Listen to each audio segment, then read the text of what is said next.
All right, so obviously this has had time for the glue to dry, and I think we're good enough that we can start to come along and put down the plaster cloth. So first things first, let's get some masking tape on the tracks, put some gloves on, and then do the plaster cloth.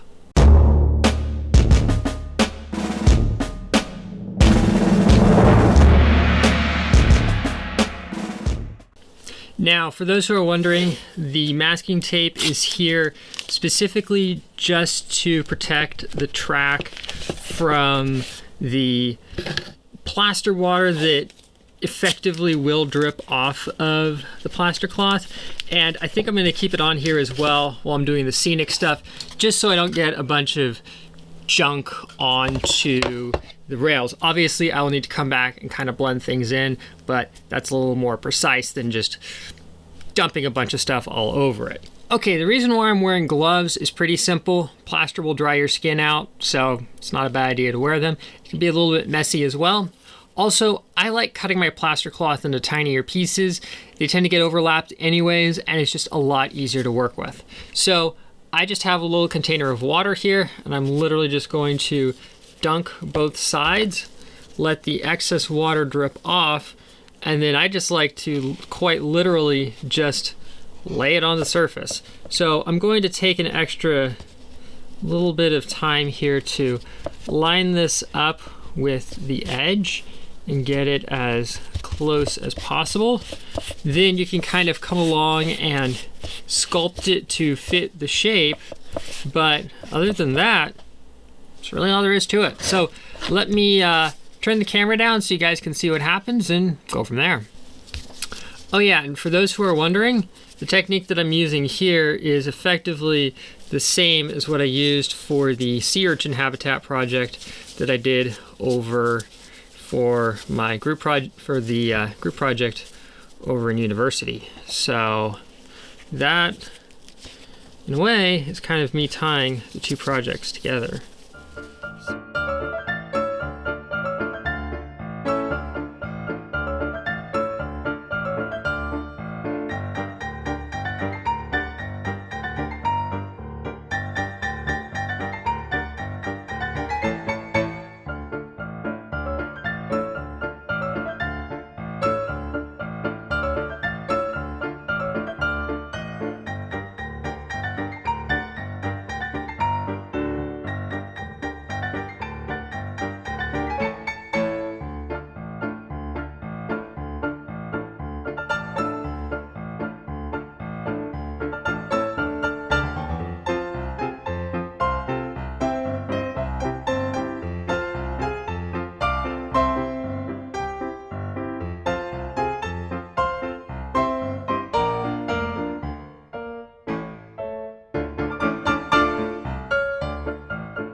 Okay, and there we have it. You can kind of see why we put the masking tape on it, because there is a little bit of the plaster stuff dripping off, which I will promptly clean up off camera.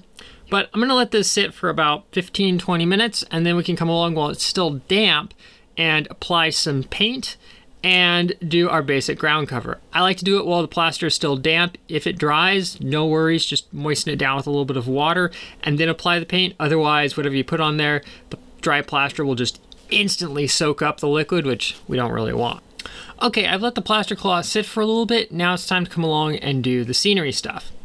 Now, what I like to do is come along and apply a base coat. Normally, I would use something like this burnt sienna, more of a dark color, but because primarily the colors that I'm going to be using are this fine light gray to simulate the rock that's being mined, and we're going to use the sand and grout mixture from the previous video inside this B12 container. I'm actually going to use this unbleached titanium because it's a lighter color and I think it's going to work good for the application.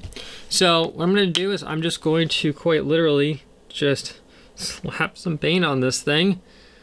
Nothing fancy, but what this does is it provides a nice sticky base, if you will, for the ground cover to go onto.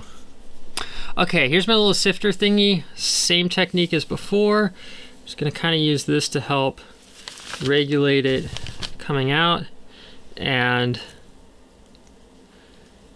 don't worry if it kind of overlaps areas that you're planning on putting down other stuff, because, well, we're gonna be putting down multiple layers of different ground covers, so don't sweat it.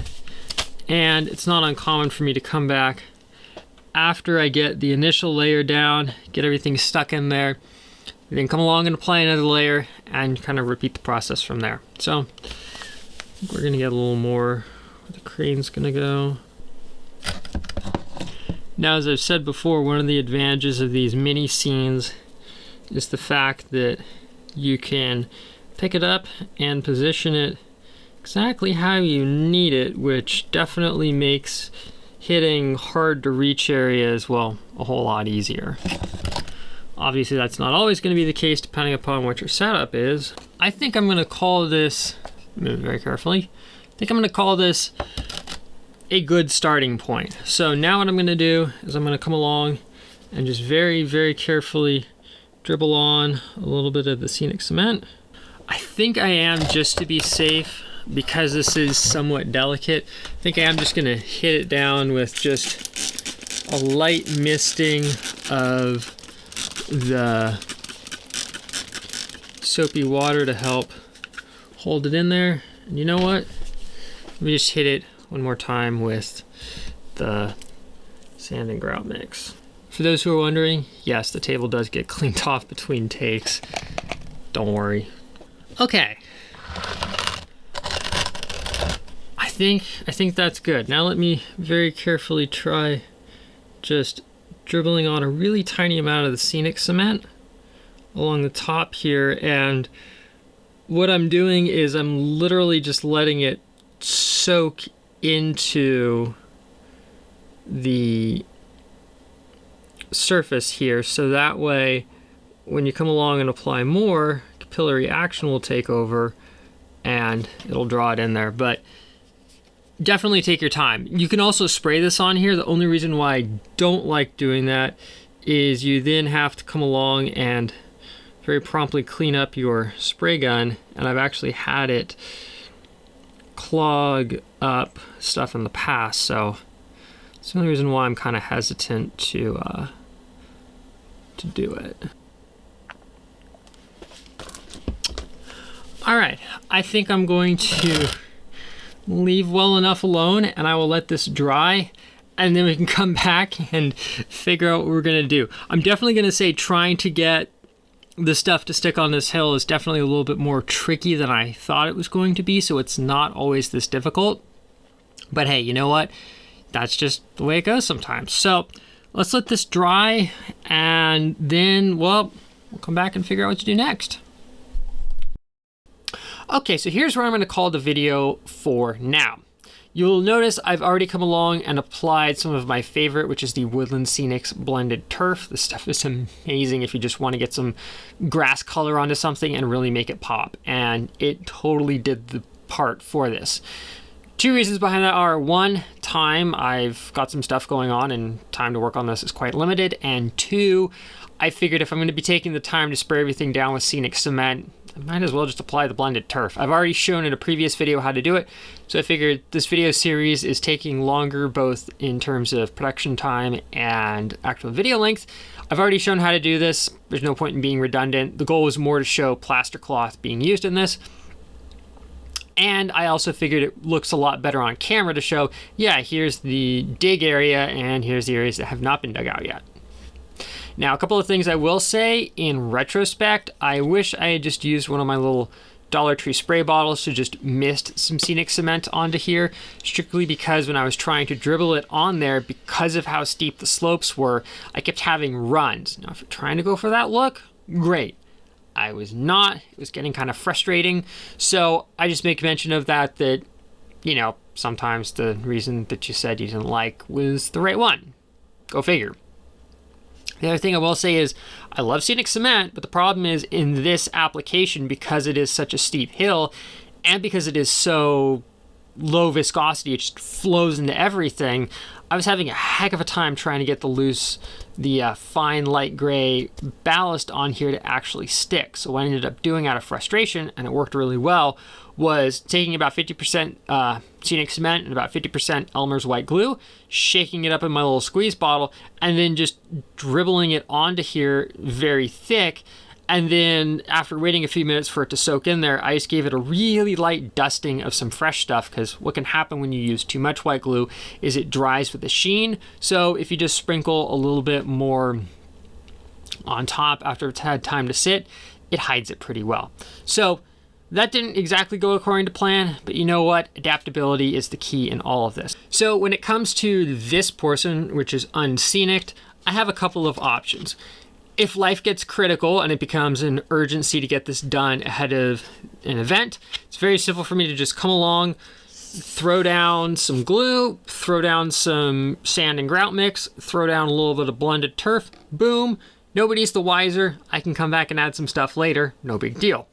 Now I have talked about doing maybe a lime burning setup over here, still determining that.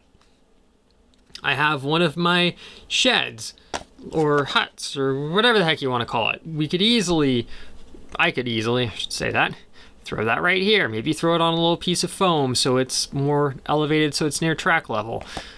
Sky's the limit. There's a lot that can be done in this small little corner space to make it its own unique little scene. So we'll see. That's kind of the beauty of this, everything being so open-ended. The one thing I will say is I am trying to keep the scene relatively uncluttered, because this would make a really awesome area to show off like my little ON18 gondola cars and other things like that. So we'll see what happens. But you know what? I love the flexibility. It's what makes micro layouts both challenging and fun at the same time. So hope you guys enjoyed, and I'll see you here next time on Make It with Calvin, when eventually we're going to get this done and fill in some of the gaps, but let's face it, that's pretty easy.